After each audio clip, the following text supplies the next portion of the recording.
Hello, you guys. Good afternoon. How are you all doing? And we are in the kitchen. So today I am gonna show you a recipe that I actually didn't teach myself or Google. I learned this recipe from my Russian mother-in-law. To be really honest, I learned to cook most of the things I know in the kitchen. I have learned from her. I was very clueless when it comes to the kitchen. And this one is about how to make, you can actually make homemade cutlets by yourself, not for the burgers, just for frying and eating with something on the side. Like you can have it with rice. Like remember in the previous vlog, if you haven't watched, go back and watch it and subscribe and like. Anyway, so you can have this with rice. Remember, like in the previous vlog where we were on a date or we were having lunch in a restaurant, in a Russian restaurant, it was cutlets. So you can make them at home as well. So usually I use this domashny farsh. This is like mincemeat, and this one is a combination of beef and pork. I've used purely beef before and I didn't, it was falling apart so much. So this one has never let me down. So I'm just going to be put you down here so you can see what I'm doing. Just be patient, bear with me. Okay, why is this thing collapsing? Like, why is it doing me like this? Why can you guys see? So I think that's a good angle so that you can be able to see me, because I tried to like lower it and it was just give me trouble. So I have put in my domashny farsh, which is like minced meat. So it's a combination of pork and beef. You can use purely beef or pork. Even for people who are not in Russia, you can make this. So I'm going to be working with this. This in Russia is called malnaya krupa. So this is in Russia, this is what we use as Kenyans to make ugali if you have no ugali flour. So if you're a Kenyan, you can also use ugali flour to make this. This is what like keeps them from falling apart. Anyway, so you put that in, and what else was there? Just a sec. So the farsh, I remembered egg. We need egg. So let me just grab an egg from the fridge. As you guys just didn't see nothing. Sorry. So I'm gonna grab an egg and crack it in. Actually, since I learned how to do this, I really enjoy making, because it's very quick and easy. And then after you crack your egg, you're gonna go in with your seasonings, and one of them is gorchitsa, which is simply mustard. So I'm just gonna put a little bit of mustard. Of course, you need your salt. So we go in with salt. Dobavit sol, dobavit perec. So put pepper, just a little bit, not too much. And then after that, there is another seasoning, which is, this is priprava dia miasa, is like meat seasoning. Miasa is meat in Russian.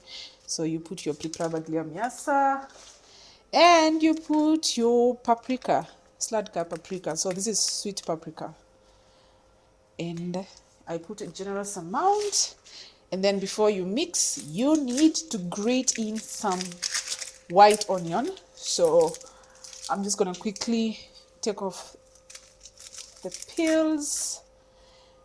Well, not too much, but just a little bit. The reason you're grating is that it doesn't go in as big pieces, otherwise you don't want to be chewing onion pieces in your cutlets. You want to feel the taste of the spices, but you don't want to actually feel them. Like, I don't know if you get what I mean. So I'm gonna cut that, and I'm gonna grate it in. Oh, this one fell off. So as we wait for that to sit for like 15 minutes, I'm gonna have a chit chat with you. You know I like chit chatting. So you remember when I was telling you we consume a lot of Kenyan tea? I just found it today. This one. And we have plenty, but it's almost running out, so we might need to restock. I don't know from where. Anyway, so we're gonna just realize, since houses here come furnished, sometimes you'll find some things are there, some things are not. So in the process of settling down, I've realized there's a lot of or a few things that we need to purchase. Like I realized the oven here is not, I'm not sure it's functioning. The last time we tried to plug it in, it tripped the electricity, so it just had poof. And we just had poof, and I actually thought the whole thing had exploded, and I mean, I thought like we were going to have a fire. And it turns out it was just the oven cable, not the oven, the oven cable. It's broken, and the oven is not working, and I can't make anything in the oven. And besides it's not working, it doesn't even have the trays, so it's basically empty. So I don't know where they took the stuff, because I mean, if it's this, it's not new. It looks like it's been here for a while, but it's not working. So let me show you. You see what I'm saying? Like the only thing that is there for the oven appliances is this one, and it's not working. I don't even want to try to turn it on, because the last time I tried that, I just had an explosion and I thought I was going to start a fire in this house. So I just hope this can be fixed, because I usually make a lot of I buy frozen pizza and then I just make it, which is very quick. So I make a lot of quick, easy oven meals, and I can't do that right now, and it's really not good for me. Basically saying that that's the one disadvantage of having or a house that comes fully furnished. However, it's things that you can just fix here and there, because you don't have to buy or move with everything from scratch. Because imagine now you're moving, and especially the stress I saw moving in Russia, where you don't have like movers that readily available like in Kenya, and then you have to buy everything from scratch. I can't even imagine. If I was that tired and we were only moving like a table and our clothes and stuff, I can't imagine if we had to like bring an entire house over here. It would have been so hectic. So the advantages outweigh the disadvantages. It's still a good thing. So I'm waiting for that too. I think it's ready, so we're gonna fry it, and I'm just gonna show you. So it's going to be a very quick dinner, lunch, whatever recipe, so you can actually make your own cutlets at home. And I hope you enjoy this video. Like, comment, share, subscribe. Let's get to 1K subscribers. I think that is ready. I'm gonna turn on this baby. And wait, I was really used to the gas, so I'm really getting a hard time getting used to this electric cooker, but I think with time I'll get used to it. So, because sometimes I turn on the heat to like a very high level, and I realize I need to, oh, I turned off the wrong one. I need to turn on this one. Sorry.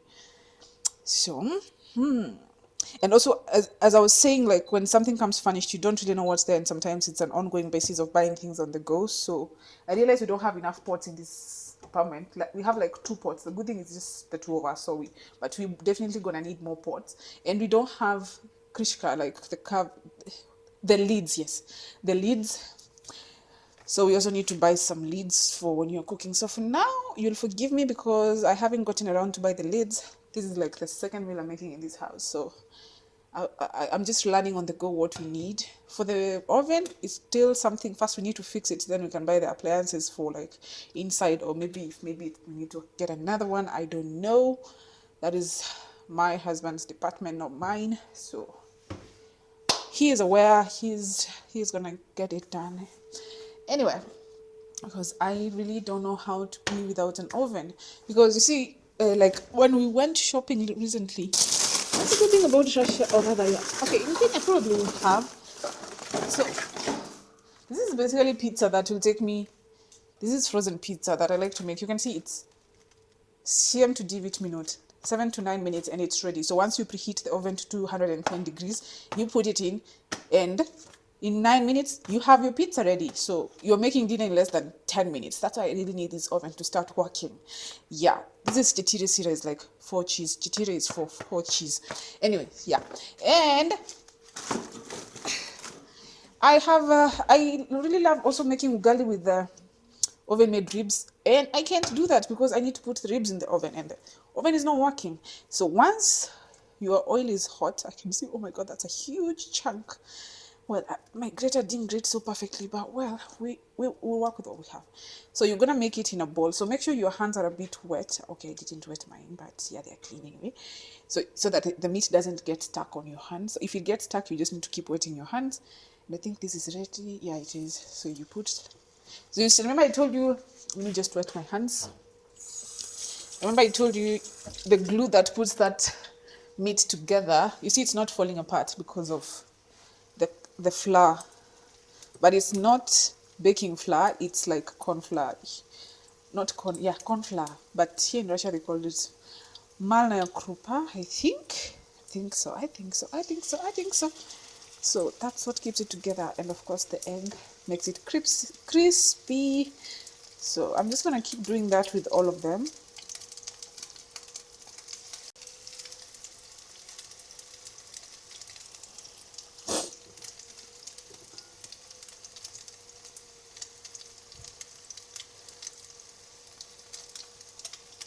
Oi.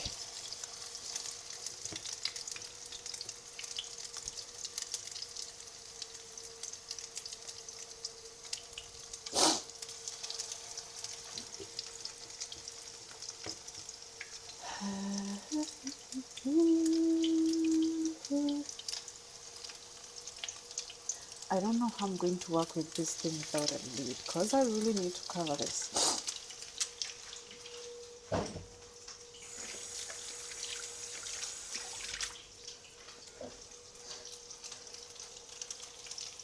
Houston, we have a problem. I just realized once, okay, they are just frying, I'll show you.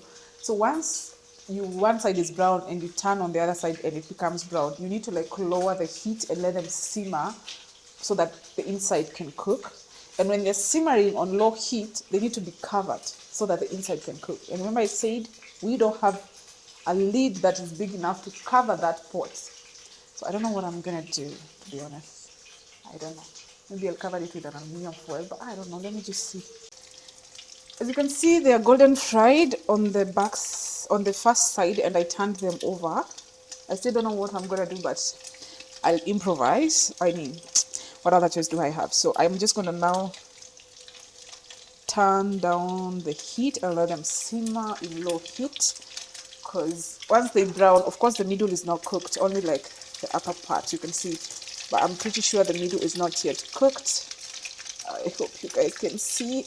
I am filming on one hand and turning on the other. So you better subscribe and get me to 1K subs. Anyway, you see how it's not falling apart even with the torture that I'm putting it through because of the flour. Anyway, so desperate times call for desperate measures. So this is what I am resorting to just cover them up because I don't have anything else to cover them with. And then I will let them simmer for a while. And while that is cooking, I think now I'm gonna make ugali and wait for my husband to bring the shishlik, and then I can eat it with the ugali. I think he will have it with the lavash. He actually doesn't like ugali. He says it's tasteless. It's the one Kenyan meal that he can't eat. The same way there's a Russian meal. There's a Russian meal that I can't get myself to swallow. It's called haladiet. Haladiet is basically jello, but this jello is from long, how can I say it in English? I'm trying to find the phrase for it.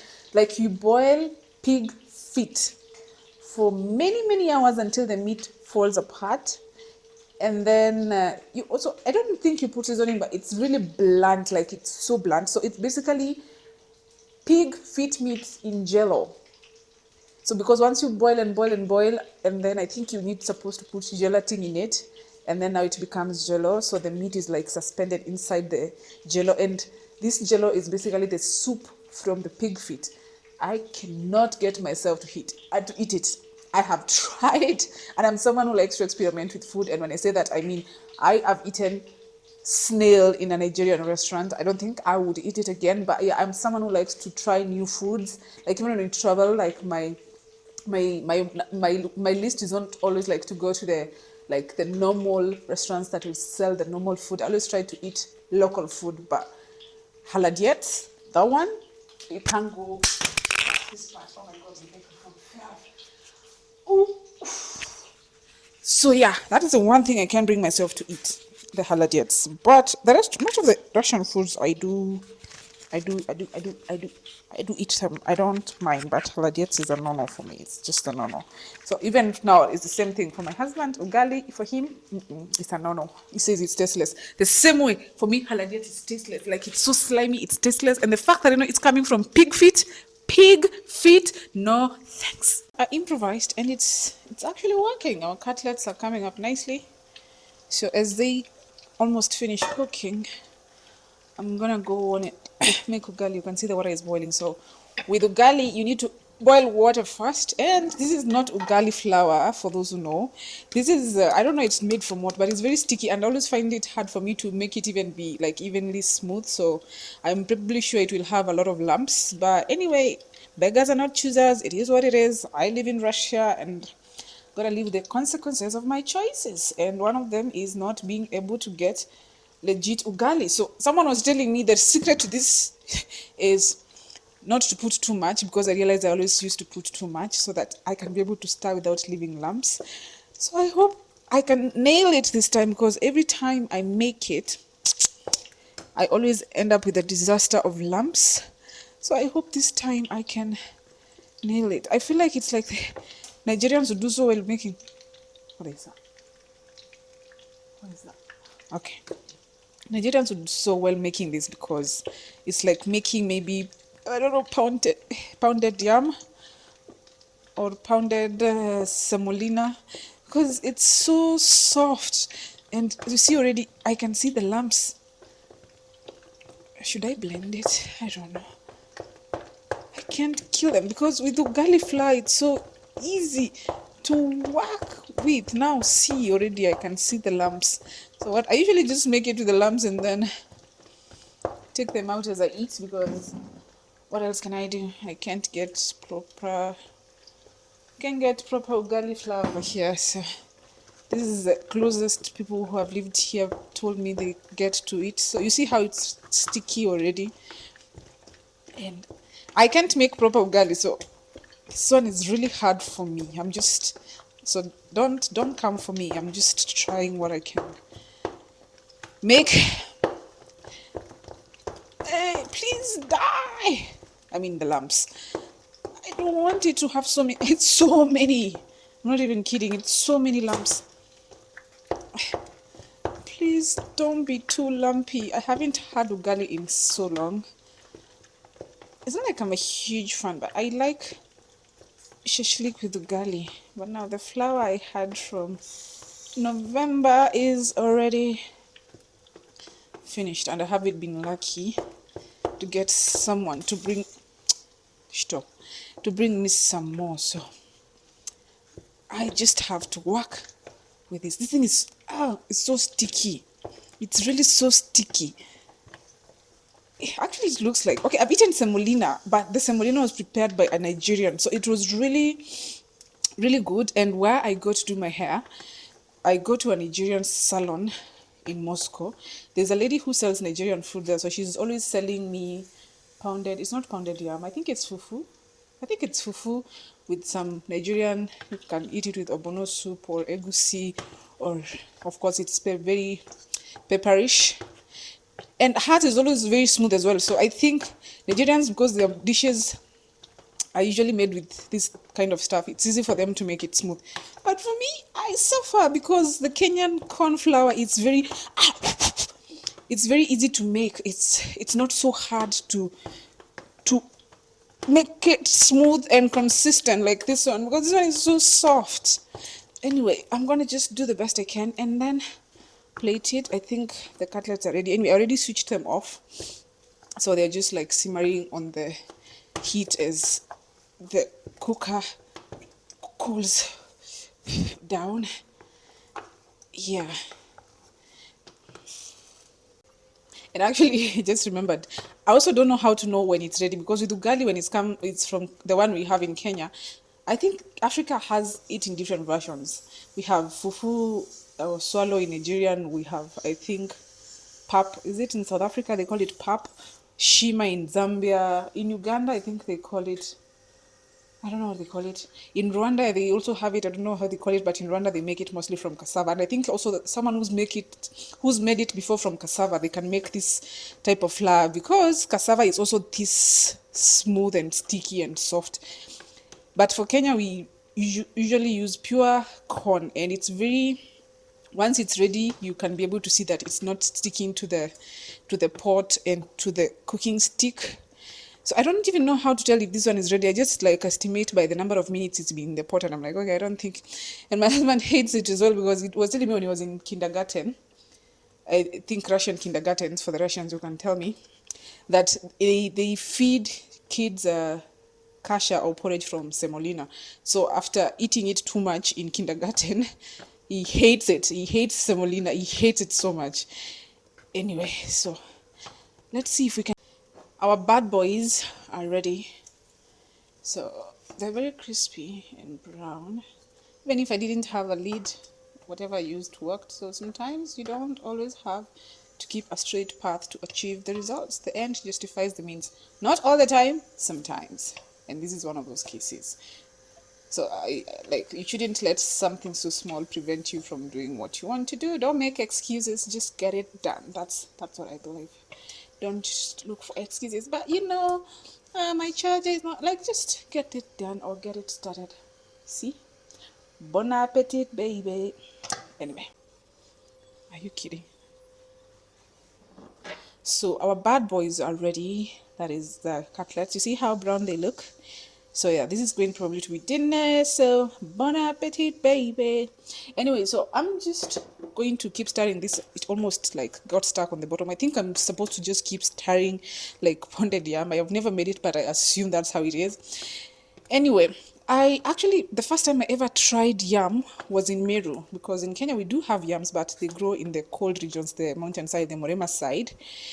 And the first time I ate them was in Meru, at a restaurant in Meru. And I really, really loved them and I enjoyed them, but I've never found them again. And I've been looking for pounded yam. So if anyone knows where I can get pounded yam that is already cooked, that I just eat, please let me know. In Moscow, I would appreciate, like, just to eat it, because I presume it would also be tasty since the yams are really tasty. So let's see where we get with this one.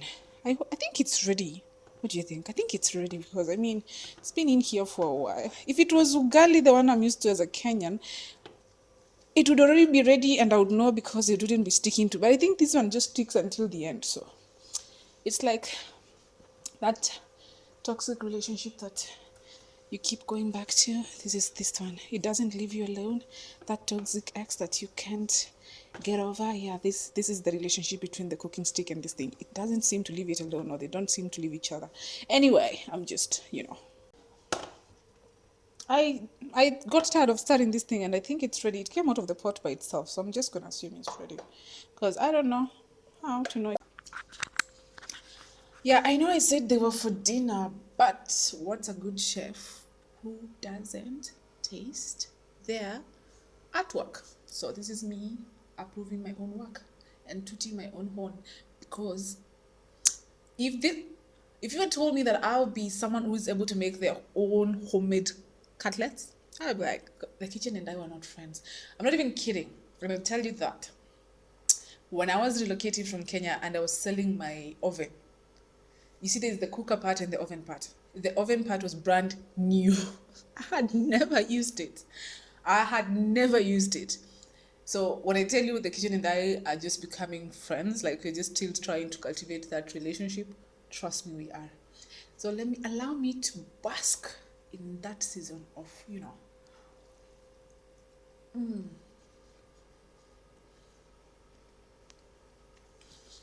approved. Approved.